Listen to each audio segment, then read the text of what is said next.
In the last week, before continuing our environment chapter, some of the students said that I am not giving the homework according to the data which was posted in the weekly matter. Yeah, I know that because this our environment chapter don't have much questions. Very much questions are not there from this our environment chapter. So in order to manage the days, I have given some questions from the previous chapter also of the 10th standard. So it will become a revision for you. And some students are asked me that whether it is required to write these notes from where I am teaching or where it is given in the word file is required to write in the notebook. So these notes are not required to write in the notebook. You can read these notes, and if you want, you can take the printout of this in the form of PDF, and you can use for your reading purpose. And question answers, whatever it is given, and the last week's homework also, just write it on your notebook and keep it ready for your examination purpose. So these things you don't want to write it again. You can take the printout and keep it with you. And make a file of this so that it will be helpful for you when you are going for the examination to just have a revision of it. So if anybody have this laptops and mobile phones, you can read from this. Otherwise, you can take the printout of this, or if you have much time, you can write this on your notebook. And question answers compulsory, you must write inside the notebook, including the homework, whatever according to the day wise, whatever it is given. It doesn't matter whether I have given from the first chapter or second chapter of bio, it doesn't matter. Just write it. That will be useful for your exam. Many of the questions are asked in your CBSE board exams previously. So just write down. You will be having MCQs also. So some MCQs also are there. So do as follows. As instructed, please do it. So in this chapter, this chapter will be over. And this year you know that the CBSE syllabus was even cut off 30%. And biology, one entire chapter was cut off, that is neural control and coordination. So since you have studied about this life processes, if anybody are writing with this NDSE examinations or some of the entrance examination for the purpose of scholarship, neural control and coordination is very important. But for CBSE examinations, no. 2020-21 academic year for the CBSE examination, that from you will never get any questions from that chapter. I have already taught that chapter. You can skip it or you can have a revision. That chapter is very much important. Without that chapter, the life processes will not be completed. So you can have reading on that. Otherwise, you can skip it. For the examination sake, you can skip it. And anybody, those who are preparing for the NDSE examination or any type of scholarships for +1 and +2 in the government basis or in the private basis, you may get questions from that, because that they do the maximum function in our body, coordination. Okay, we'll move to this environmental problems, which is the last part of that particular our environment chapter. And after this, as per the new updated syllabus, you will be having only one more chapter, that heredity and variation. And heredity and variation also, they are just asked in brief. They have not asked to explain much. So that also cut off in many areas. So all these chapters are important if you are preparing for any of the exams, entrance exam, not for the CBSE exam. CBSE will be asking only questions from whatever the syllabus they have prescribed. So I already covered it. Any doubt, you can ask me through the class teacher during the homework time, or you can put me a comment under wherever I am posting this. But I recommend all the students in this corona time you have a lot of time to study. That means personal reading, because you don't want to come to school. You are not spending your 6 to 7 hours inside the school campus, so there are a lot of time to study, especially reading. So please read your textbook, have a habit of reading the textbook, so that your +1, when you are entering to the higher studies, +1 and +2, whether the matter become very heavy, so you can have a better reading. If you have a better reading person, you can understand the concepts very fast. So if you don't have a better reading habit, so it will take some time to make up it. So have a habit of reading, and please ask doubts, and some of the students are asked some doubts during this homework time.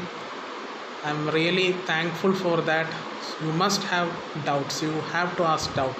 Any doubts you can ask, anything related to biology you can ask. If I don't know, I will refer and ask.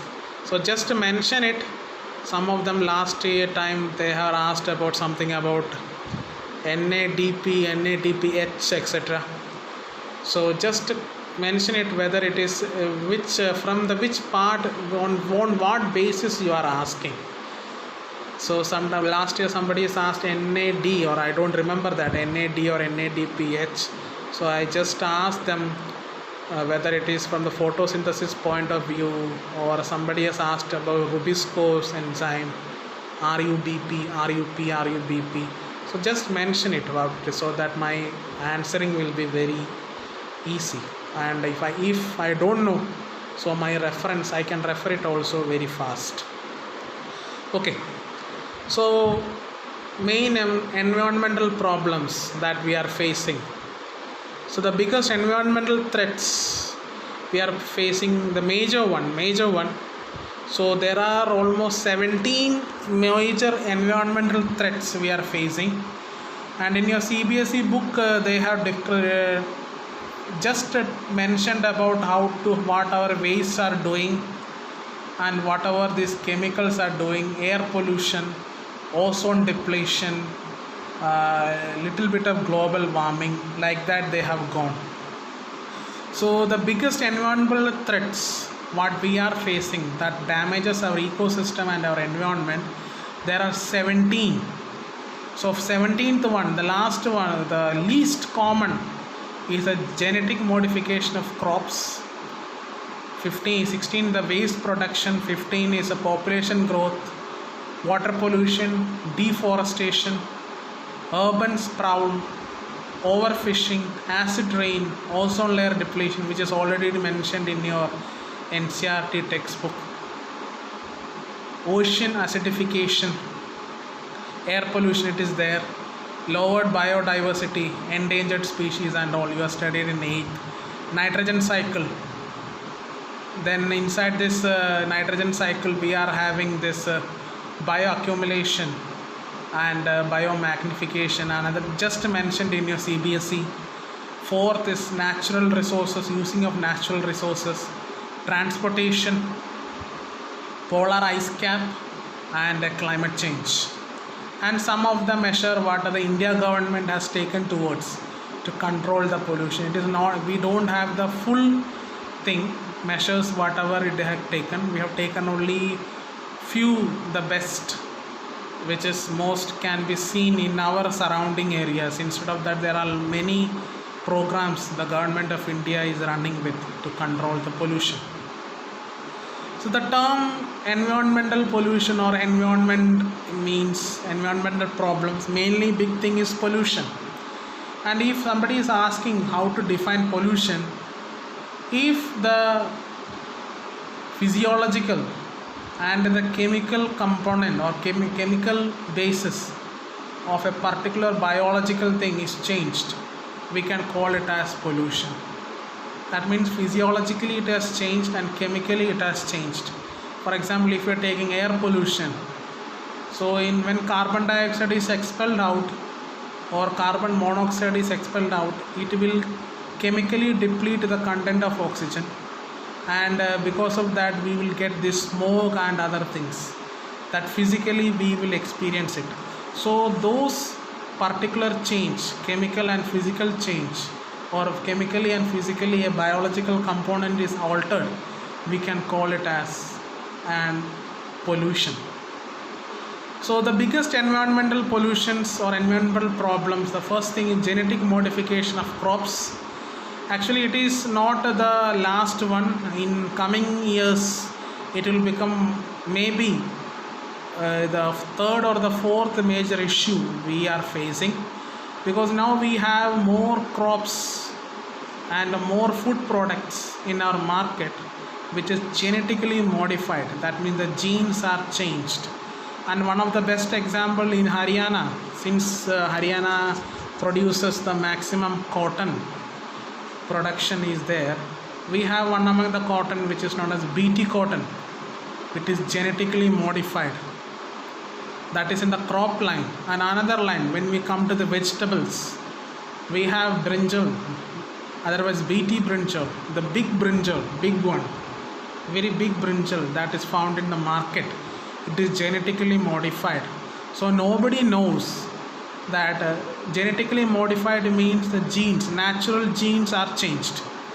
Nobody knows whether the modified genes will enter into human genome system and it will alter our genome. If it is altered, it is 100% it will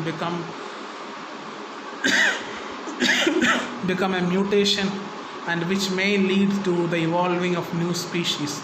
So it is least studied, but the government is trying to study it. And another scenario, in the huge mass population in India, since the land area is depleting and the croplands are depleting, so in order to feed this huge population, there is no other way. We have to go to genetically modified crops. And waste production. So we know that wherever the humans are there, there will be more waste will be there. It can be an organic waste or an inorganic waste. Organic waste, we have some measures to treat. But in inorganic waste, we don't have any measure to treat, especially e-waste. E-waste, that means computers and other things, CDs, unwanted cables. And with this Samsung, I think from next year or end of this year, Samsung will never give chargers and accessories. That means the headphones and other things will not be there inside the Samsung mobile pack, because Samsung people also know that there are a lot of chargers are available in the market. Why again they have to produce one more charger? And if it is not used, we will throw that charger to our outsiding. It will become an e-waste plus plastic waste also, both. So it will destroy our surrounding. Next one is population growth.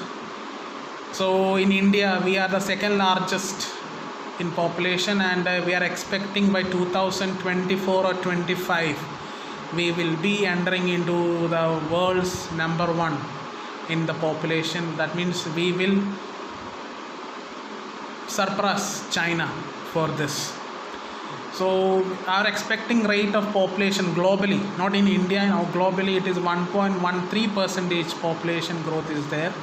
So population growth is very much important also. That means every country needs young blood. That means from the age of 15 to age of 45.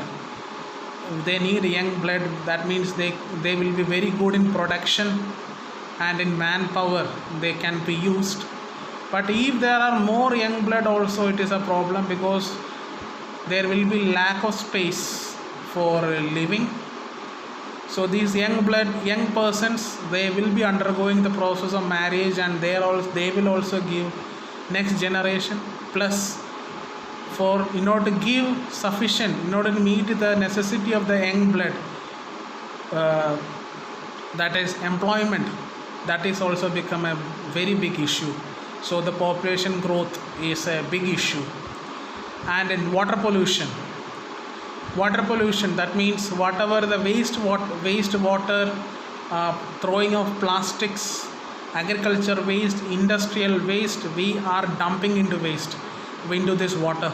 And one of the best important thing, that is the project Ganges.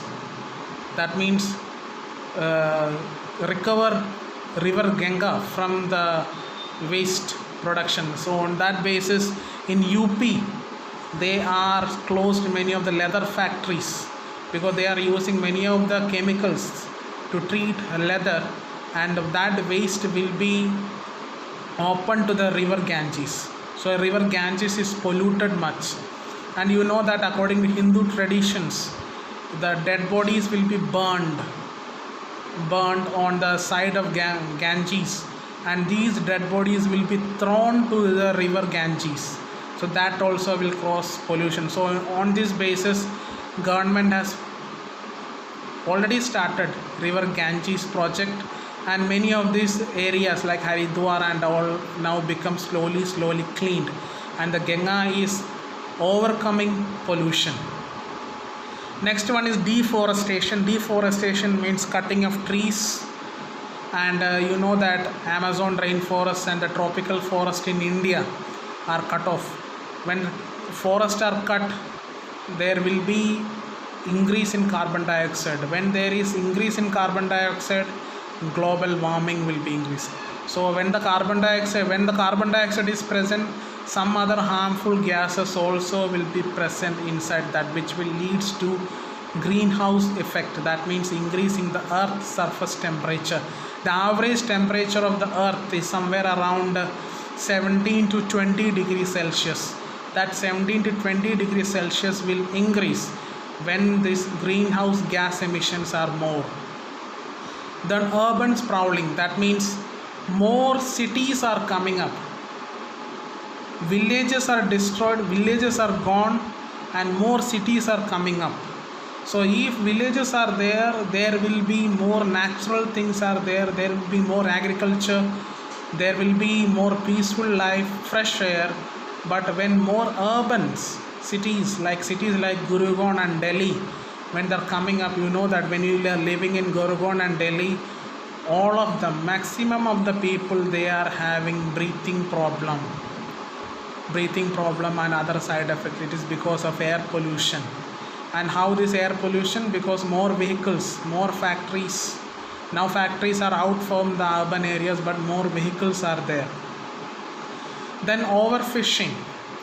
So when the population are increasing and when the people are become very greed towards money, they started to exploit the ocean resources.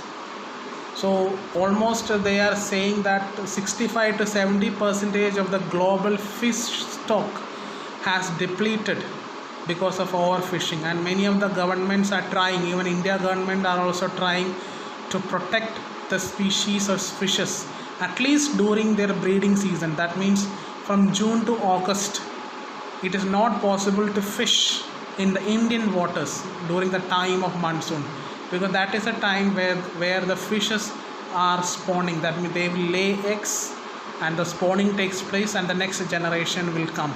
So because fishes should be there in the water. If the fishes are not there, other organisms their number will increase. Next, because of acid rain, it is one of the major reason because of the air pollution.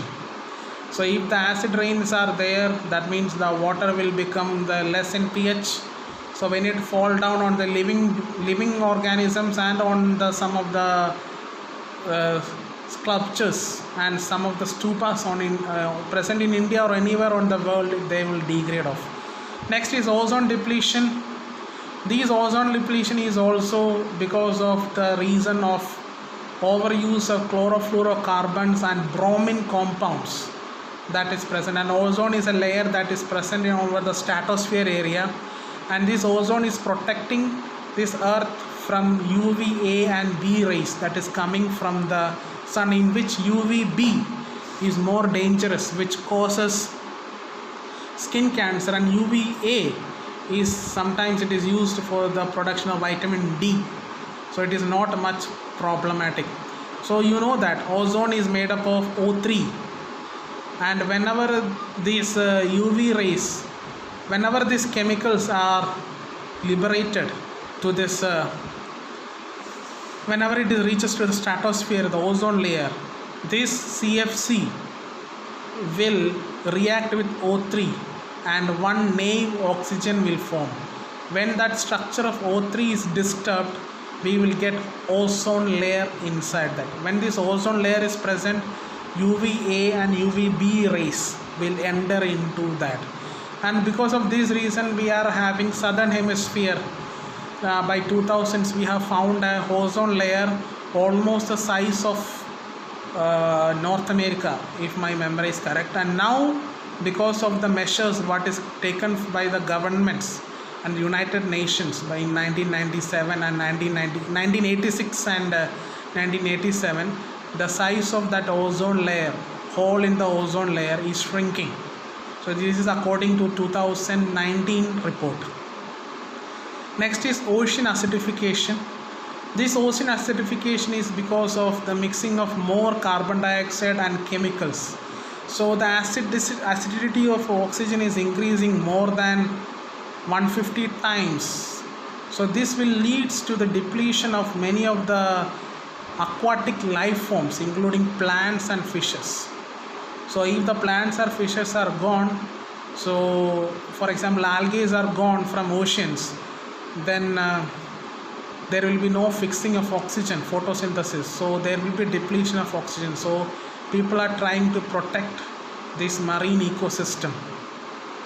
Then air pollution, I don't want to mention much about this. We all are facing that in winter time. Smoke, because of smoke, because of pollution mixed with the drops of water vapor in the water vapor form, they will become a smoke. It will become more breathing problems to us, and it may lead to the asthma and other problems, and almost all the people, those who are living in cities, in urban areas, they are facing.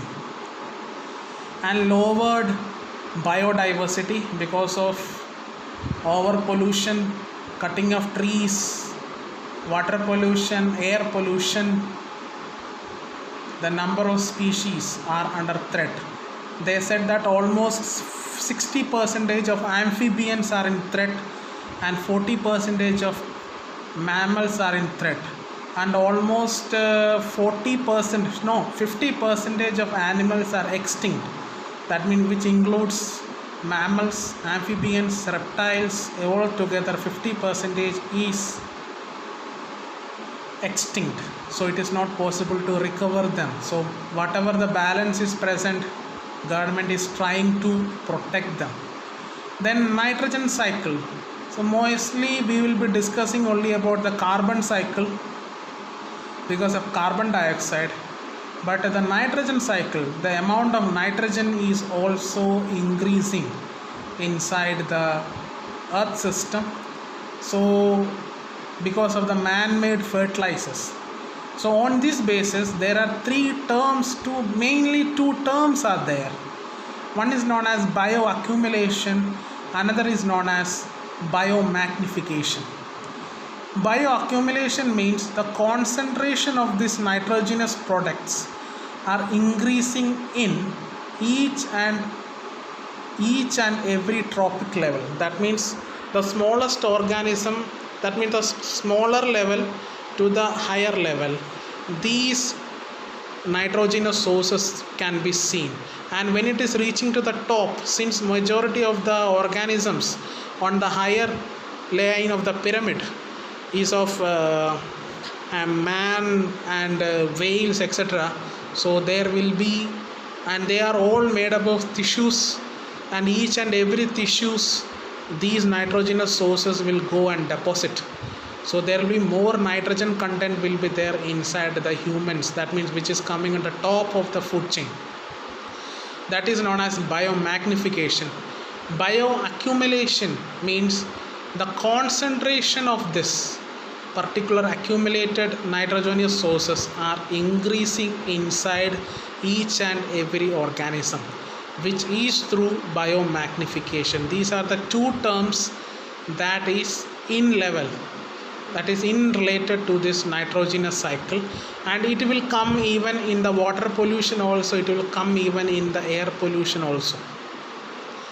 Then use of more natural resources, petroleum products, other things. Then overusing for the minings, almost 1.5% we have already used.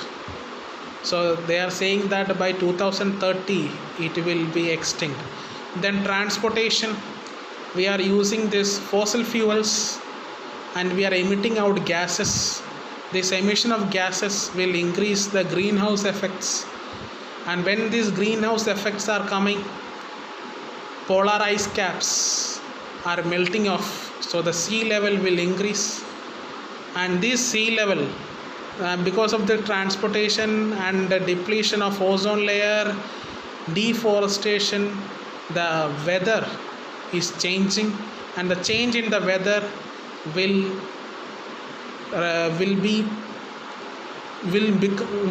change the climate also, which is for the long standing. So they have said that almost 1.5 to 1.8 degree temperature has risen on the surface of the earth. So these are the main issues what we are facing, and these are some of the measures that taken by the government of India. You know that odd even system that was run in Delhi during the time of November to March, in order to control the air pollution and nitrogenous waste amount, how much to use inside the system. The government has come to a level. Then e-waste management and other environmental factors are also done from the government. So these are the main measures that are taken from the government of India. So these are the main things which we have to study. If there is any doubt related to this, please